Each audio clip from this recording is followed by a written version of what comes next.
Evening, music lovers, ladies and gentlemen. Cheryl Lee. Vince Contarino. And this week we are talking about...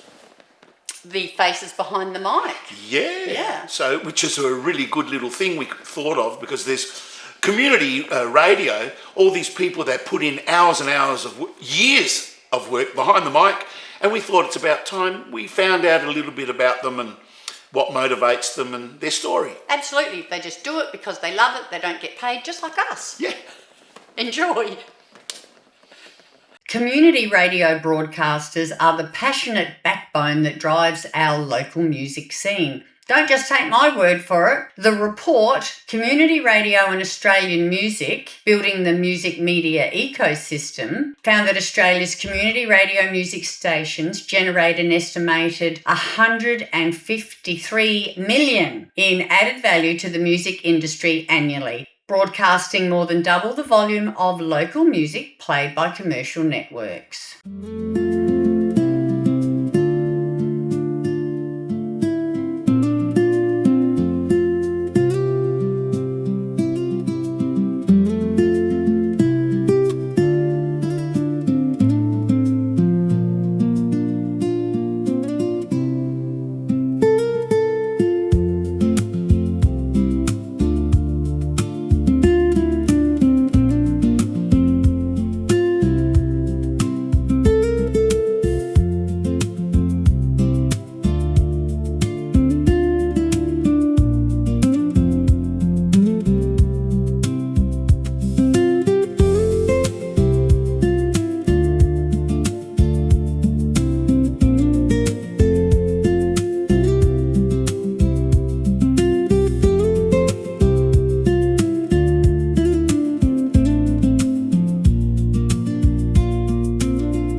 G'day, music lovers. Well, it's not it never happens for me. I suggested to the producers of the show that we should talk to people behind the microphones in community radio stations.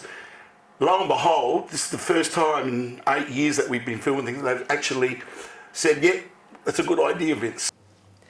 All right, so we've had the boys, we've had two legends, and now we've got something a little bit different. So we're going for the newbie. Well, I don't think you're that new in this industry, but we are talking to our own Cheryl Lee. So Cheryl, who is a presenter on Rider TV like me, she is today in the hot seat. Okay, so I've got all the questions. They're going to get all the goss. Welcome to your own show. Oh, thank you. Thank you very much. It's lovely to be here. So, Cheryl Lee, that radio chick. Yes. Tell us, how did you become that radio chick? Well, it all started initially with an off-the-cuff conversation that I had with another school mum, actually. Oh, really? A school mum? A school mum. We were attending a Support Act South Australia fundraiser because we could while the kids were at school. As you do. Yeah. And I don't even know how it came up, but she said that she had been an announcer on CoastFM 100 years ago. And I said, oh, I'd love to be on radio because I could get to play all my favourite songs without 5 kids interrupting me and telling me, turn it down, Mum, turn it off, Mum. And from that spark of a conversation, here we are. And what did you do? How did you approach it? How did you go from that to hosting your own radio show? Well, she had a contact at Triple Z, which is at McLaren Vale. Yeah. So we went down there, did a training together, and then we became the Z Girls. The Z Girls. So training, so they taught you how to use all this equipment, Yeah. is that right? Yeah. Oh. I was wondering that. I was like, how does she know how to do this stuff? That's good. Yeah. So so your show is Monday Latte Lovers, because you always say latte lovers on your socials. So tell me about that. So you are the late night queen, and it's all Aussie rock, isn't it? Pretty much.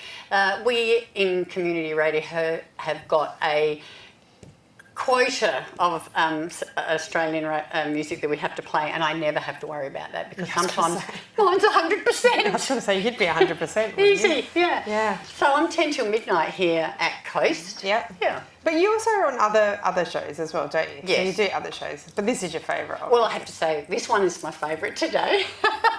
But yeah, it grew from that. I couldn't keep travelling to McLaren Vale every week. It was a bit of a hike. Yeah. As much as I loved it. So Radio Adelaide, I could walk to from my house. I first went to Radio Adelaide and loved it there as well. Have a show called Up Down Under on Radio Adelaide, which is 100% Aussie music. Yeah.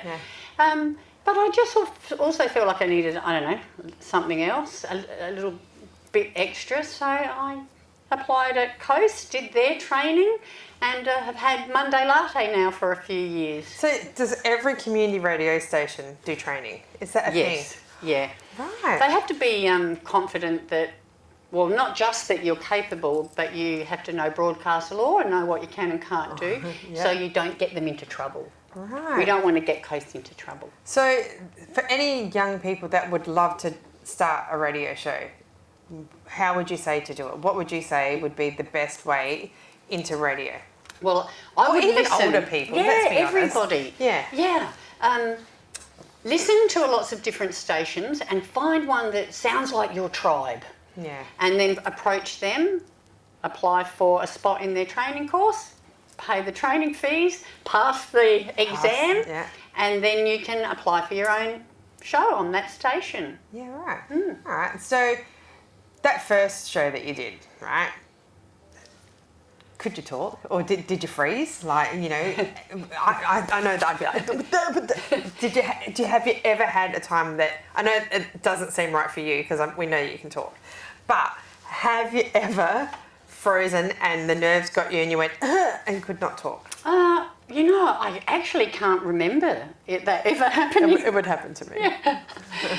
But I started with my friend, another school mum, so we had each other's back and we could support each other, and it was a great way to start doing a show together. And in fact, not long after we started the Z Girls, Brian Vaughton from the Masters Apprentices, they were just like getting started again with the additional lineup, and he said, could I interview him, or could we interview him? And I'm like, yeah, why not? How hard could it be?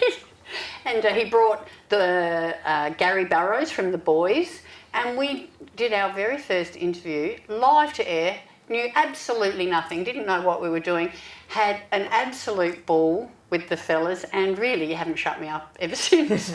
Oh, that's amazing. And so you also do, obviously, writer TV. So how long have you been doing this for now? Oh, we're asking Mark, our director, earlier. I think it was 6 years now.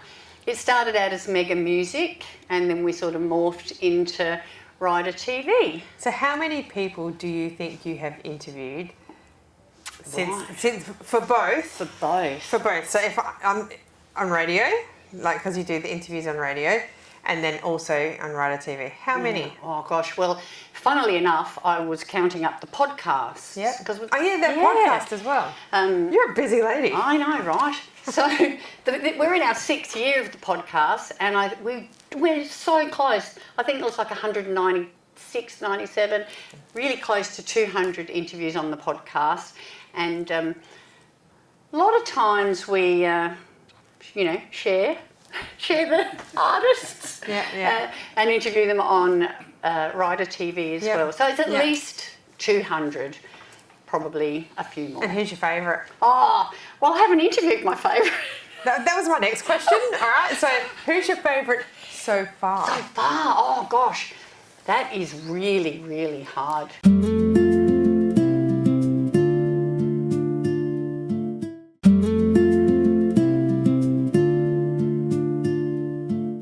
And you don't want to put anyone out of sorts, but I love them all. What's the best story then about an interview that you've done? Well, we've had to think on our feet a couple of times actually. Two come to mind. Joe Camilleri at Hindley Street Music Hall. His plane was delayed from Perth because there was a fire at Perth Airport. So our schedule we were all set up in the room ready to go, as planned. And the whole thing got thrown out the window. They said, do it now, but you've got to do it in another room. And we had to move cameras, lights, audio equipment. And we did it in about 5 seconds flat. Yeah. And he was very gracious, and we could hear the sound check had started. And he's still talking.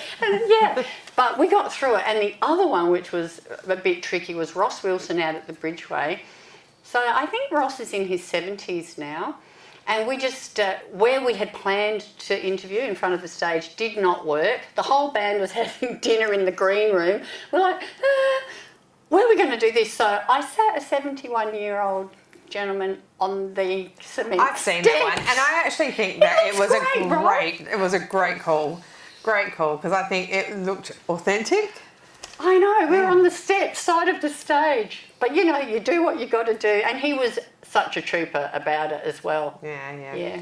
All right, so who would you love to, who's the one person that you really would like to interview? Well, I've interviewed a few members of this gentleman's family, a daughter. I've interviewed his daughter, Mahalia. Yep. I've interviewed his brother-in-law, Diesel. Yeah. And a few others. His brother, yeah. And now I've got a hashtag called Interview Jimmy Before I Die.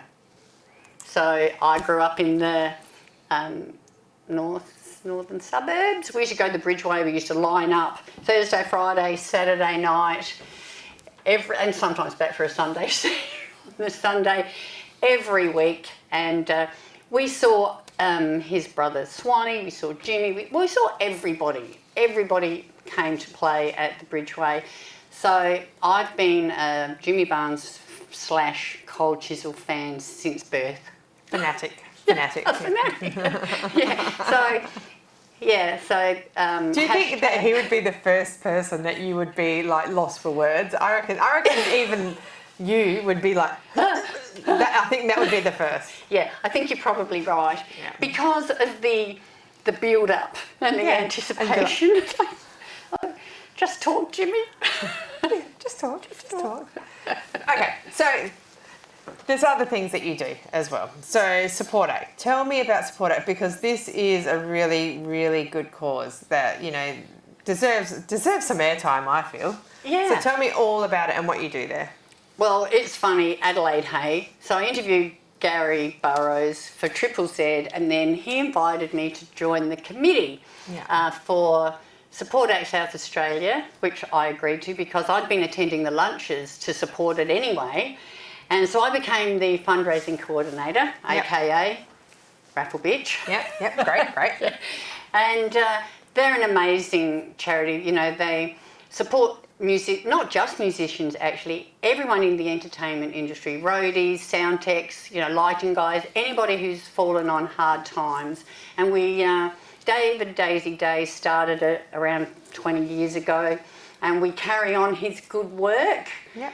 And we have a fundraiser every month. Yep. And apart from raising the money, which is of course really important,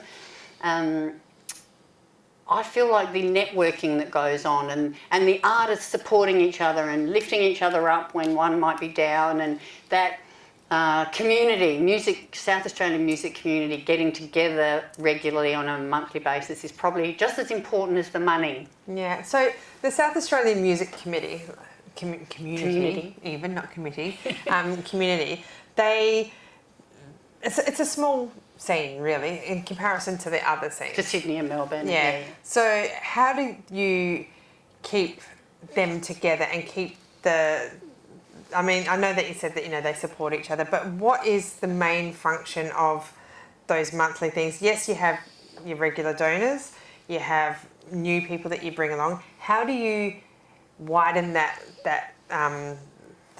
people that come along? How do you widen, you know what I'm trying to say? Like, how do we reach a broader audience? Yes. Well, that is we are always trying to reach younger people as well. Because even though we've been going for nearly 20 years, there are many musicians who've actually never heard of us, who may need our services. You know, we've got a 24/7 helpline, you know, if for people who are struggling. So that is the eternal question, Amanda. So we tried to have as many different people come, and we usually have 2 bands each month come and perform for us. For a bottle of wine and lunch. And so it just brings a different audience with them, and we're advertising as much as we can. We advertise on this really cool radio station called CoastFM. Yeah. Wow. So listen to Monday Latte. And you'll hear all about it. You'll hear all about it. Yeah, right. Yeah.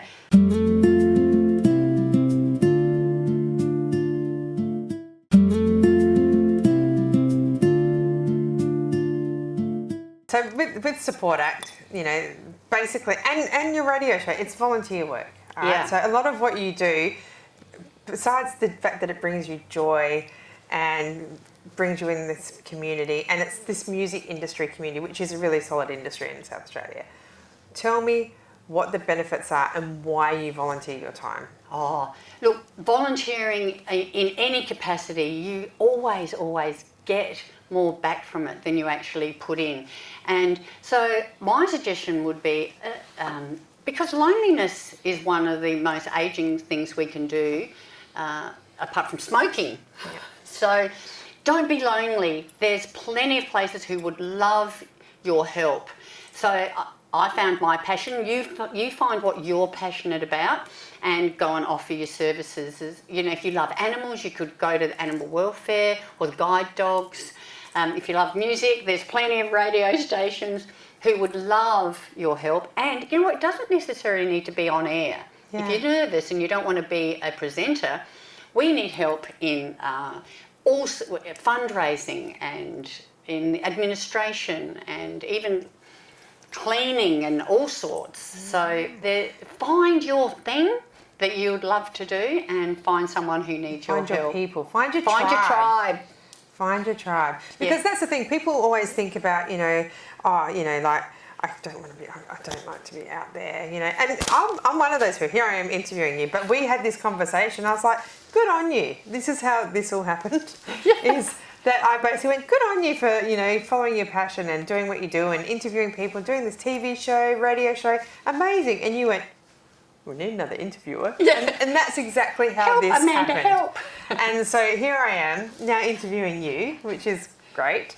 But it's true. This is what you do. You find your passion. And I think I've probably spent my entire life, this is not about me now, but, you know, like being scared and like not putting myself out there. And here I am doing it. So people can do that too, can't they? And that's what you've done. Yeah, absolutely. Like you've been doing this, like you've spent your whole life being a mum, haven't you? And working in finance. Yeah. From accounting to music industry stuff, like South Australian. And that's the other point as well. Always there are people who will love your time if you can volunteer. But also there's no age limit either. Yeah. You can volunteer forever. And I think I got into, you know, or rediscovered my love for music and my ability to talk a bit in my mid-50s. Yeah. So, you know what? It's never too late if there's something that you have wanted to do. And quite often, if you do start in a volunteer capacity, you never know what that might lead to as well, you know, if that's a field that you would like to go into. So what's next? Oh, what's next? World domination. World domination! Well, it keeps me pretty busy, but because I'm also, here's another good one, the Ovarian Cancer Charity. I've been an ambassador for them since 2022 as well. Is there anything you don't do? Like, seriously, like... So, what's next? I just love what I do, and I think I just, like, keep doing it, and until I catch the big one, like, you know, can you put in a good word with me for your dad? No, I'm loving it. So I encourage everybody to find their passion, go volunteer, you'll get much more out of it than you even put in. Yeah, you do. That's what I find, that everyone that I've spoken to that does do volunteering or helps in like charities. I used to work at the Starlight Foundation, Yeah. so I used to do fundraising for them. And the people that were doing all the volunteering and putting all that effort in, they got much more out of it. Even the Music Matters program, like when I used to do the Music Matters program with John Swan, the people that were actually performing for the people at the hospital or helping out with that, they got more out of it than the actual people that were, the people that were, getting the musicians come in and play for them, they obviously got something out of it. But the musicians themselves. I remember like Stephen Hawke and Ben Whittington, yeah. Because I used to go out there to the rehab centre and take the patients in their wheelchairs to listen to Uncle John sing. Yeah, absolutely. It was amazing. It was an amazing program. Yeah, it was. And I remember I emailed every single school in the state, like in metropolitan Adelaide, and they all came in. And there's so many people just wanted to do it. It was such a good opportunity for schools, so music. Yeah, brings people together. It's universal, isn't it? Yeah. And I used to also volunteer at Starlight around when you were on Hutt Street. I used to come in once a week and do admin. Yeah. That was when I was retired. I had to go back to the real world and go back to work. That's when I was actually just working. Well, I'm still working. And also, I think, didn't one of my daughters dress up in the Starlight costume at the race? Yeah, we were collecting the money. We go back a long way, don't we? We do. It's been at the RA, like when we did the greatest shave. Yes. Can you colour your hair? Yeah. Good memory. Yeah. Anyway. Yeah. Well, thank you. Thank you for letting me interview you. Thank you for interviewing me. Was it weird? A bit weird. No, a lot weird. But thank you. It's been great. And we look forward to seeing who you're going to interview next. And I'd just like to quickly take this opportunity to welcome you again to our team. Ta-da! Yay! All right. Thank you. Thank you so much for joining us on Rider TV today. Hope you enjoyed finding a little bit more about the faces behind the mics on the radio. And we'll be doing some more of those shows, won't we? Yeah, I think we'll do them regularly and introduce you to your South Australian. Because there's so many of them. Anyway, same bat time. Same back channel. See you next week. Cheryl, tell us the good news. If you love your music as much as we do, and everybody involved in this show does it for the love of it, none of us get paid, and you'd like to be involved, please just email this address here and come along and have a chat to us about sponsoring maybe one show or even a whole series of shows. We'd love to have you on board.